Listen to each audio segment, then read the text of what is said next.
José é vendido como escravo. Gênesis 37, 12, 35.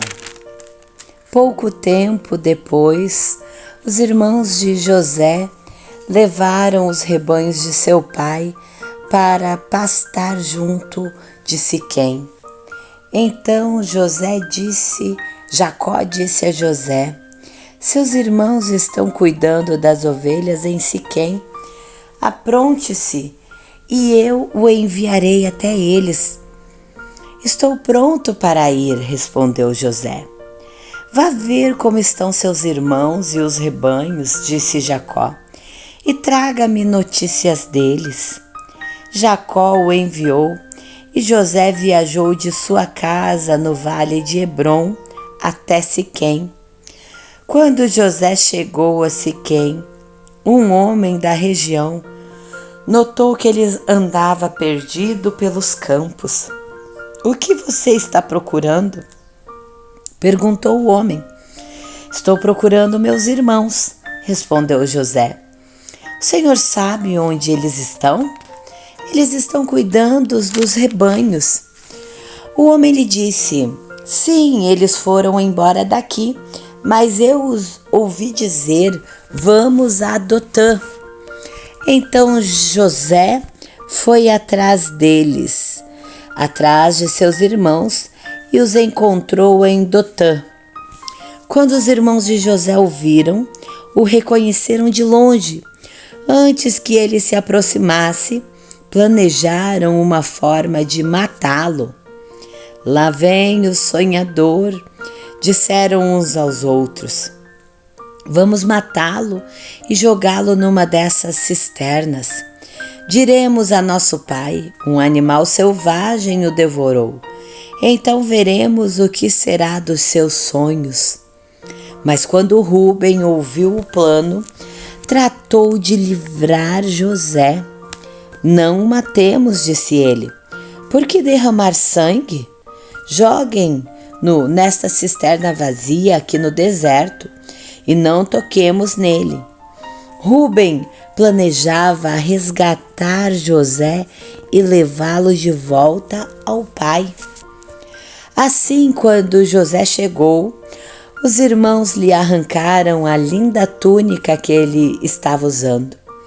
O agarraram e o jogaram na cisterna vazia, ou seja, uma cisterna sem água. Mas mais tarde, quando se sentaram para comer, viram ao longe uma caravana de camelos vindo em sua direção. Era um grupo de negociantes ismaelitas que transportavam especiarias, bálsamo e mirra de Gileade para o Egito.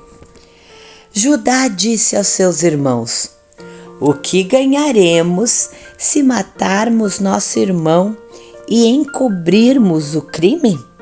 Em vez de matá-lo, vamos vendê-lo aos negociantes ismaelitas. Afinal, ele é nosso irmão, sangue do nosso sangue. Seus irmãos concordaram.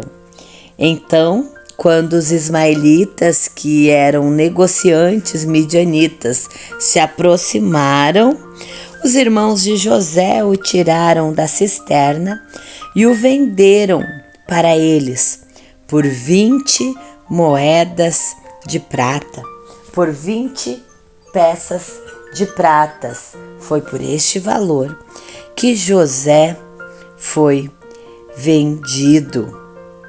O menino sumiu e os negociantes o levaram então para o Egito. Algum tempo depois, Rúben voltou para tirar José da cisterna. Quando descobriu que seu irmão não estava lá, rasgou as roupas, voltou aos seus irmãos e lamentou-se. Gritando, o menino desapareceu.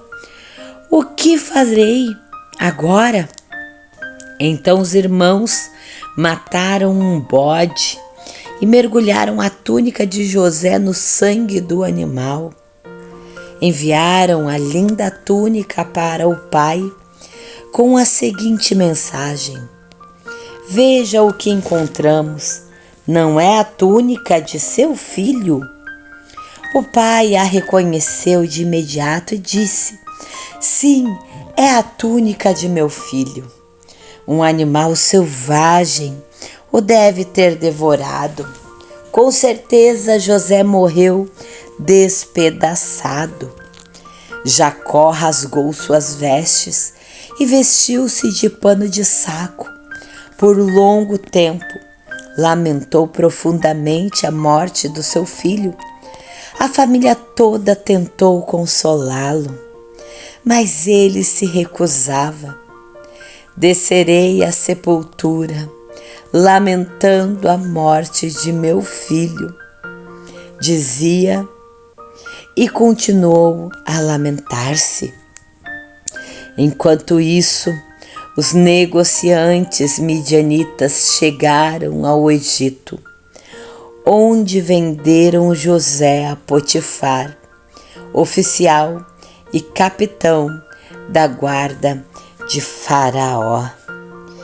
Pai querido, nesta manhã tão maravilhosa, ao refletirmos sobre a história de José, sobre o que os irmãos fizeram com ele, eu me lembro, eu entendo que mesmo quando a vida parecer injusta comigo e as coisas não acontecerem como eu espero, tu ainda tens um plano para mim e este plano é bom.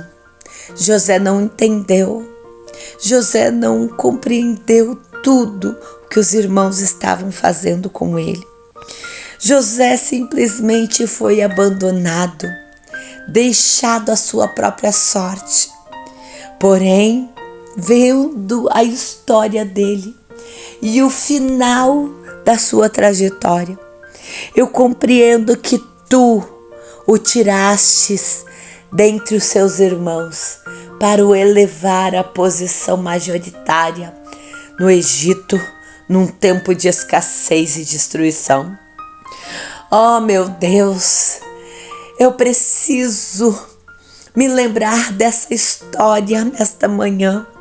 E eu preciso me lembrar a cada circunstância que acontece na minha vida, que me faz chorar, que me faz lamentar, que me faz padecer. Eu preciso me agarrar à esperança de que tu tens um plano maior sobre cada circunstância e que é necessário eu passar para poder chegar ao seu propósito final em minha trajetória, em minha vida.